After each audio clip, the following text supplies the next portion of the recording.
Buenos días, muchísimas gracias a la asociación por invitarme a dar esta charla y pues a ustedes por estar aquí esta mañana del día de hoy. El tema que voy a exponer es tormenta tiroidea, pues es una urgencia endocrinológica, realmente no es muy frecuente, pero es importante que conozcamos cómo diagnosticarla y cómo tratarla porque la mortalidad sigue siendo muy elevada. Se caracteriza por manifestaciones severas de tirotoxicosis acompañadas de disfunción multiorgánica. Se presenta en 1 al 2% de los pacientes con hipertiroidismo y la mortalidad sigue siendo del 10 al 30%. Pero antes de centrarnos en tormenta tiroidea, quisiera aclarar conceptos. Primero, tirotoxicosis. Es el conjunto de signos y síntomas clínicos que derivan de la exposición de los diversos órganos y tejidos a cantidades excesivas de hormona tiroidea, endógena o exógena, mientras que el hipertiroidismo son las manifestaciones clínicas secundarias de la hiperproducción por la glándula tiroidea. Por lo tanto, tirotoxicosis también lo puede dar el consumo excesivo de hormona tiroidea. ¿Y cómo hacemos el diagnóstico de tirotoxicosis o si es de producción endógena de hipertiroidismo? Vamos a pedir los test de función tiroidea básicos, TSH, T3 libre y T3 total. No se recomienda pedir T3 libre porque no está muy estandarizada la medición y de pronto tendríamos problemas en interpretar el examen. Ahí están los puntos de corte y vamos a tener estas opciones. Hipertiroidismo primario, es decir, exceso endógeno de la hormona, va a ser pleno cuando la TSH está baja, la T4 y la T3 elevada. Subclínico cuando tenemos T4 y T3 normal con una TSH baja. Hipertiroidismo secundario, es decir, el de origen central, la lesión o la disfunción no está en la glándula tiroidea, sino en la hipófisis, vamos a tener una TSH normal o alta con una T4 o T3 elevada. Y estas son las manifestaciones clínicas que es muy fácil reconocer. Vamos a ver el bocio difuso en la enfermedad de Graves, pero también puede ser un bocio nodular, como en el bocio multinodular o en el adenoma tóxico. Vamos a tener la orbitopatía con la proptosis, el exoftalmo, la inyección conjuntival, la dermatopatía tiroidea, en donde se ve como el eritema nodoso, pero es doloroso, y las uñas de Plomber, que son de contorno cóncavo con onicolisis distal. Pero no, a veces el paciente no se presenta de esta manera, entonces tenemos que tener síntomas y signos que son comunes en los pacientes con tirotoxicosis. Entonces, a nivel cardiovascular, el paciente va a quejarse de palpitaciones, de sensación de ahogo, y usted va a encontrar en su paciente taquicardia y el ritmo puede ser irregular porque el paciente debutó con una fibrilación auricular. En los ojos, a veces la orbitopatía no es tan diciente, pero el paciente puede tener sensación arenosa o dolor en los ojos y percibir diplopía. Pues ya la orbitopatía, vamos a ver la inyección conjuntival o el edema, la retracción de los párpados y la proptosis. A nivel gastrointestinal es la hiperdefecación, no es diarrea, es aumento en la cantidad de las deposiciones diarreicas sin que cambie la consistencia. Hiperfagia, emesis, y a pesar de lo que los pacientes comen, están perdiendo peso por problemas malabsortivos. En el hueso, pues no es lo común, pero incrementa el riesgo de fracturas y podríamos encontrar en los exámenes algo de aumento de la reabsorción ósea que se manifestaría con hipercalcemia leve. Neuropsiquiátricos, que quizás es lo que más expresan los pacientes, es la irritabilidad, el insomnio, la labilidad emocional, problemas de concentración y de memoria inmediata. Y en piel, a veces el paciente se puede quejar de prurito, intolerancia al calor, y usted cuando lo examina va a ver piel húmeda, caliente, y pues podríamos tener la dermopatía infiltrativa y la onicolisis. Fisiopatológicamente, ¿qué determina que un paciente tenga tirotoxicosis? Condiciones normales, hay una regulación del eje hipotálamo-hipófisis, glándula tiroidea. Cuando el hipotálamo secreta TRH, va a la hipófisis secreta TSH y va a actuar sobre los receptores a nivel de la glándula. ¿Cómo son los pasos para la producción de hormona tiroidea? Rápidamente. Entonces, lo primero que hay que hacer es la incorporación del yodo a la célula folicular, se traslada al ápice celular y luego al coloide, donde por medio de la tioperoxidasa o la peroxidasa tiroidea hay la oxidación del yoduro en yodo y la organificación en la tiroglobulina. Luego la tiroglobulina es incorporada nuevamente a la célula folicular y en los lisosomas hace proteólisis para producir T4 y T3. T3 es la que tiene la actividad a nivel de los tejidos y los órganos. Un 10 al 20% de T3 se produce directamente de la célula folicular. Sin embargo, la mayor cantidad de T3 viene del efecto de la deiodinasa tipo 1 que convierte T4 en T3.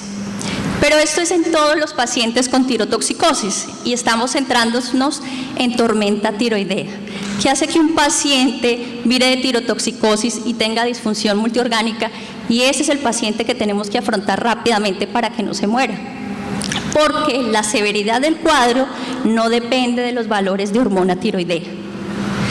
Se cree que el paciente debuta o vira de una tirotoxicosis a una tormenta tiroidea por alguno de estos aspectos. Se ha encontrado que los pacientes con tormenta tiroidea tienen fracciones dializables y libres significativamente más altas. Se encontró que hay aumento de la cantidad de los receptores para hormona tiroidea en los tejidos, hay disminución de las proteínas de unión a las hormonas tiroideas y lo más importante es que hay un incremento en la densidad de receptores beta-adrenérgicos y modificaciones post-receptor en las vías de señalización. Se ha encontrado aumento del AMP cíclico intracelular y por lo tanto mayor expresión de los signos y síntomas. Entonces, en general, ¿qué patologías pueden presentarse como tormenta tiroidea? Casi el 80 al 90% de los pacientes tienen enfermedad de Graves no controlada o no tratada, pero también podría debutar, aunque mucho menos frecuente, un paciente con tiroiditis, un paciente con un bocio multinodular tóxico, un cáncer de tiroides metastásico, un adenoma hipoficiario secretario de TSH, que sería un hipertiroidismo secundario, o una mola hidrotiforme productor de HCG. ¿Y cuáles serían los disparadores? En esta revisión, que es de la Asociación Japonesa de Tiroides, se encontró que la primer desencadenante es el uso irregular o la descontinuación de los antitiroideos. Pero también podría ser un disparador las infecciones, la cetoacidosis diabética, el trauma, la cirugía, la radioterapia, en general muchas causas. Pero no olvidar en esta diapositiva que la principal es el uso irregular o la descontinuación de los antitiroideos. Entonces, la primera parte de la charla era ¿qué nos hará la diferencia entre un paciente con tirotoxicosis y crisis tiroidea? Por lo tanto, pues los médicos de todo el mundo han tratado de agudizar los sentidos y establecer escalas para que usted determine que ese paciente realmente tiene crisis de tormenta tiroidea. Entonces está la escala de Bursi-Wartowski, que está desde 1993, que no nos la vamos a aprender, usted la debería tener en su PAN o en su celular. Y básicamente lo que evalúa son 6 criterios: temperatura, afectación del sistema nervioso central, frecuencia cardíaca, insuficiencia cardíaca y si hay o no factores precipitantes. Y a cada uno de esos ítems le da un valor. Y cuando hay más de 45 puntos, lo más probable es que ese paciente ya no esté con tirotoxicosis, sino tenga una tormenta tiroidea. Altamente sugestivo, de 25 a 44 puntos, y menos de 25 puntos es poco probable que ese paciente esté debutando con una tormenta tiroidea. Hay una nueva clasificación que ya no es tan nueva, que se publicó en el 2012 por la Asociación Japonesa de Tiroides, que son pues el país con mayor prevalencia e incidencia de tormenta tiroidea, en donde creo que es una manera más sencilla de establecer si ese paciente tiene o no tormenta tiroidea. Lo que hace es evaluarse estos aspectos. Tirotoxicosis lo definen como bioquímicamente usted encontró T4 y T3 elevada. Afectación del sistema nervioso central, que las características que ellos establecen es inquietud, delirio, psicosis, somnolencia, letargia, convulsión, coma y un Glasgow menor a 14. Fiebre con un punto de corte de 38. Taticardia con un punto de corte mayor a 130 pulsaciones por minuto. Falla cardíaca, que lo definen como edema pulmonar, con crépitos en la mitad de los campos pulmonares, choque cardiogénico, o una clasificación de NIHAN 3 o KILIP 3 o NIHAN 4. Y gastrointestinal, la presencia de náuseas, vómito, diarrea, bilirrubinas mayores a 3 miligramos por decilitro. Entonces, un diagnóstico definitivo es cuando usted tiene el hallazgo bioquímico, es decir, hay tirotoxicosis y hay compromiso del sistema nervioso central, más cualquiera de los otros hallazgos. Por eso ustedes ven en la diapositiva que cada uno de los cortes le puse una letra, A, B, C, D, E, F. Entonces, diagnóstico definitivo tirotoxicosis más compromiso del sistema nervioso central, más cualquiera de los otros hallazgos de CAF. O también podríamos tener diagnóstico bioquímico sin compromiso del sistema nervioso central, pero 3 ítems de los otros que aquí señalé. Un diagnóstico sospechoso puede ser tirotoxicosis más 2 entre C y F, y también puede haber la posibilidad que usted no tenga la confirmación bioquímica, pero tenga diagnósticos clínicos muy altos para hacer el diagnóstico. Entonces, estas serían las diferencias entre las dos escalas, que usted cualquiera de las dos puede utilizar. Entonces, en la de Borsi-Wartowski, la tirotoxicosis, es decir, el diagnóstico bioquímico no está incluido, que de pronto sería muy fácil en los hospitales en los que trabajamos, donde no hay facilidad de tener acceso rápido a TSH y T4, pero en la de los japoneses siempre es un prerequisito. Los sistemas de puntuación en Borsi-Wartowski, usted tiene que tener la tabla con los puntos que da cada ítem. En la de los japoneses, pues no está incluido. Fiebre para la primera, Borsi-Wartowski, es mayor de 37.2, para ellos ya da un puntaje, mientras que para los japoneses se define mayor a 38. Fibrilación auricular no quedó incluido en la de los japoneses. Falla cardíaca, hay algunas diferencias en su presentación. Las bilirrubinas son muy importantes en la de los japoneses y establecen un punto de corte de 3. Y pues la ictericia no quedó incluida, pero sí el valor de bilirrubinas. Entonces, ya llegando para tratar nuestro paciente, el manejo inicial es definir su ingreso a UCI, definir si hay necesidad de manejo de la vía oral y soporte ventilatorio, reposición de líquidos y electrolitos. Importante controlar la hipertemia. Aquí se puede hacer con compresas frías y antipiréticos como el acetaminofén. No se recomienda los salicilatos. Y aquí están los 4 pilares del manejo de la tormenta tiroidea. Tenemos los inhibidores de la síntesis de la hormona, que son el metimazol y el propiltiuracilo, inhibidores de la liberación de la hormona tiroidea, como serían las soluciones de yodo y litio, bloqueadores de los efectos periféricos de la hormona tiroidea, que serían los beta bloqueadores y la hidrocortisona, y potenciadores del aclaramiento de la hormona tiroidea, como la colestiramina. Dentro de las tiaminas tenemos estas dos opciones, propiltiuracilo y metimazol. Para la Asociación Americana de Tiroides sigue siendo la primera opción el propiltiuracilo, porque disminuye el paso de T4 a T3 al inhibir de la dioinasa tipo 1. Sin embargo, para la Asociación Japonesa de Tiroides, que digo es la que tiene más casos publicados, la primera opción es el metimazol, excepto en la primer trimestre de gestación. Las dosis recomendadas con propiltiuracilo van de 600 miligramos a 1500 miligramos y con metimazol de 30 miligramos hasta 120 miligramos. Los japoneses pues dan su explicación de que prefieren el metimazol porque ellos consideran que con dosis menores logran control y tienen menos efectos secundarios. Los inhibidores de la liberación de la hormona tiroidea. Está el yodo en grandes dosis, inhibe la liberación y la síntesis de la hormona tiroidea, es decir, también tendría efecto a nivel de la síntesis. Y a nivel de liberación, por el mecanismo de Wolff-Chaikoff, inhibe la oxidación y organificación de la hormona tiroidea e inhibe la liberación desde el lumen folicular. ¿Cuáles son las presentaciones que tenemos? Tenemos solución saturada de yoduro, que podrían darse 5 gotas cada 6 horas, o Lugol, que creo que lo utilizan para preparaciones en el laboratorio de todos los hospitales, podríamos utilizar 10 gotas cada 8 horas.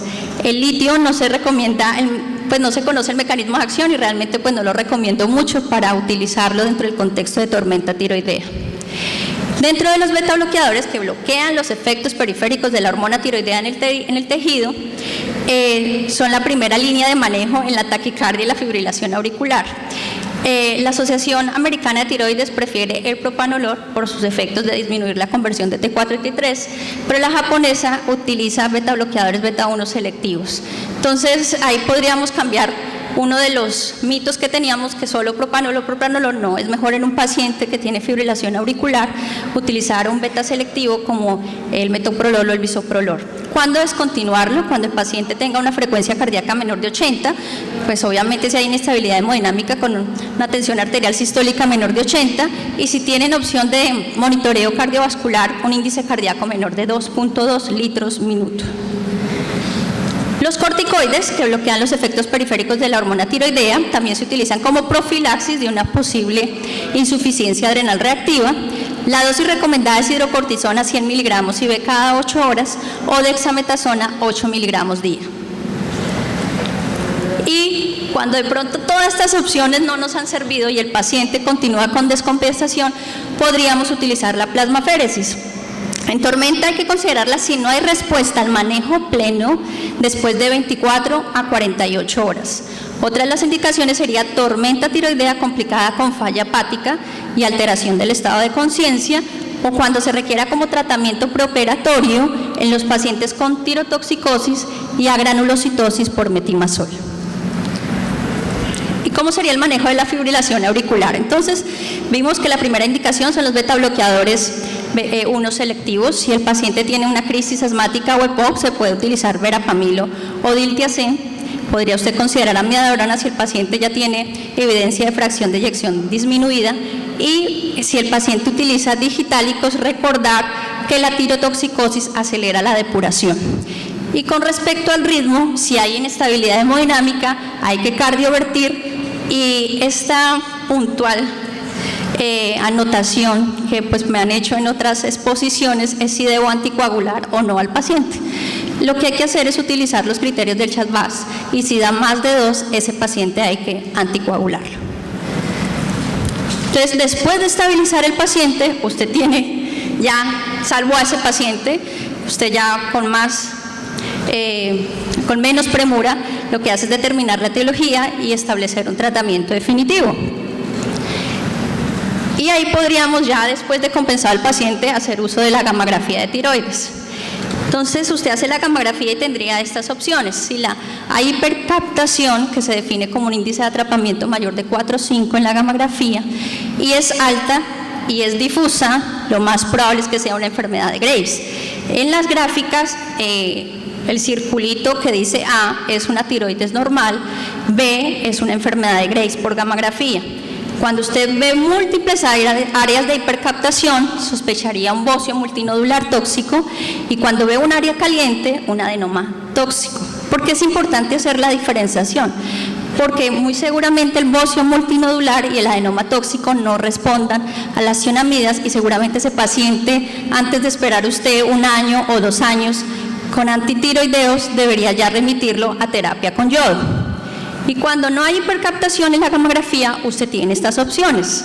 Es decir, cuando la captación es baja, que sea secundaria a una inflamación o destrucción como la tiroiditis, y tenemos las opciones de que sea una subaguda de Kerbein, que es la única tiroiditis dolorosa, la subaguda linfocítica, que es la enfermedad de Hashimoto, que sea secundaria a amiodarona o posterior a terapia con yodo. Y también tenemos la opción de que sea exógena o ectópica por consumo excesivo de hormona tiroidea, un stromo-ovario o unas metástasis funcionales de un cáncer de tiroides. ¿Y por qué? Porque pues la terapia sería ajustar los antitiroideos o definir cirugía o yodoterapia. ¿Cuáles son los pacientes que deben ir a cirugía? Los pacientes con bocios muy grandes, que se definen con un tamaño o un volumen mayor a 80 gramos, signos o síntomas de obstrucción, necesidad de retorno rápido al estado eutiroideo y coexistencia con cáncer de tiroides. En ausencia de estas indicaciones, la elección es la yodoterapia, que está contraindicada en mujeres embarazadas o en lactancia, y que debería evitarse en los pacientes con enfermedad de Graves, con oftalmopatía severa activa. Entonces, ¿qué debe hacer un médico de urgencias? Tiene que hacer muchas cosas: sospecharla, tenemos la opción de las escalas que mencionamos, diagnosticarla y principalmente tratarla. Como mi compañero anterior, el héroe de las urgencias endocrinológicas no es el endocrinólogo, es el médico de urgencias. Gracias.